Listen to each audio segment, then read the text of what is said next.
Hi అండి, welcome to MV food bites. వారంలో 2 సార్లైనా వేసుకొని తినాలనిపించేంత రుచి, చల్లారినా నోటికి చుట్టుకొని బరువుని తగ్గించే బొబ్బర్ల దోశతో పాటు మన సబ్స్క్రైబర్ మౌనిక గారు అడిగిన పుదీనా టమాటా పచ్చడిని సింపుల్ అండ్ స్పీడ్ గా చూసేద్దాం పదండి. దీనికోసం ముందుగా నైట్ అంతా లేదా 7-8 గంటలన్నా కడిగి నానపెట్టిన కప్పు బొబ్బర్లు, పావు కప్పు బియ్యం తీసుకుని మిక్సర్ జార్ లో 2 ఇంచుల అల్లం ముక్కలు, 2-3 పచ్చిమిర్చి, రుచికి సరిపడా ఉప్పు వేసి నానపెట్టిన పప్పు బియ్యంని కూడా వేసి వాటర్ పోసుకుంటూ వీలైనంత మెత్తగా దోశ పిండిలాగా మిక్సీ పట్టి బౌల్లోకి తీసుకొని 5 నిమిషాలు పక్కనుంచండి. ఇప్పుడు మార్నింగ్ టిఫిన్ నుంచి ఈవినింగ్ డిన్నర్ వరకు అన్నిట్లోకి అదుర్స్ అనిపించే టమాటా పుదీనా పచ్చడి కోసం ఓ గుప్పెడు పుదీనా ఆకు, 15 లేదా మీ కారానికి తగ్గట్టు పచ్చిమిర్చి, 5 మీడియం సైజు పండు టమాటా ముక్కల్ని కట్ చేసి రెడీగా ఉంచుకోండి. ఇప్పుడు హీట్ అయిన బాండీలో 2 లేదా 3 టేబుల్ స్పూన్ల వరకు ఆయిల్ వేసి టీ స్పూన్ జీలకర్ర వేసి స్ప్లిట్ అయిన తర్వాత పుదీనా, పచ్చిమిర్చి, టమాటా ముక్కల్ని వేసి రుచికి సరిపడా ఉప్పు, 1/2 టీ స్పూన్ పసుపు వేసి ఓసారి అంతా బాగా కలిపి మూత పెట్టి మీడియం ఫ్లేమ్ మీద మధ్య మధ్యలో కలుపుకుంటూ ఇలా కలుపుతున్నప్పుడే పచ్చిమిర్చి కారానికి తగ్గట్టుగా ఓ పెద్ద గోలీ సైజు చింతపండుని పెట్టి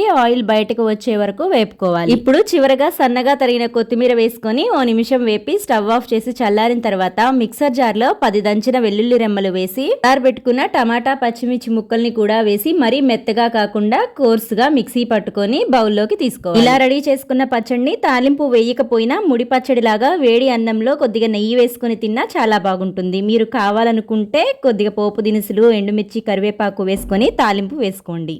ఇంకా ఈ పచ్చడి స్పెషాలిటీ ఏమిటంటే 2 రోజులు బయట ఉంచినా అస్సలు పాడవ్వదు.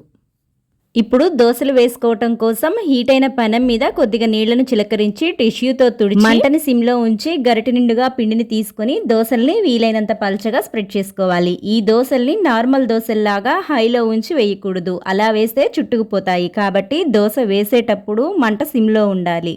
వేసిన తర్వాత మంటని పెంచుకోవాలి. ఇదే ప్రాసెస్లో ఎన్ని దోశలు వేసినా పల్చగా వస్తాయి. ఇప్పుడు దోశ పైన నెయ్యి కానీ నూనె కానీ వేసుకొని ఒకవైపు కాలిన తర్వాత మరోవైపుకు ఫ్లిప్ చేసుకొని మనం చేసుకున్న చట్నీతో సర్వ్ చేసుకోవటమే. ఈ టేస్టీ బొబ్బర్ల దోశ ఆల్ ఇన్ వన్ పచ్చడి గురించి మీకు ఏమైనా డౌట్స్ ఉంటే కామెంట్స్లో తెలియచేయండి. రెసిపీ నచ్చితే లైక్ చేసి మీ ఫ్రెండ్స్ అండ్ ఫ్యామిలీ మెంబర్స్కి షేర్ చేయండి. ఇలాంటి మరిన్ని సింపుల్ అండ్ క్విక్ రెసిపీస్ కోసం మన ఎంవి ఫుడ్ బైట్స్ ఛానల్ని సబ్స్క్రైబ్ చేసి ఫాలో అవ్వండి.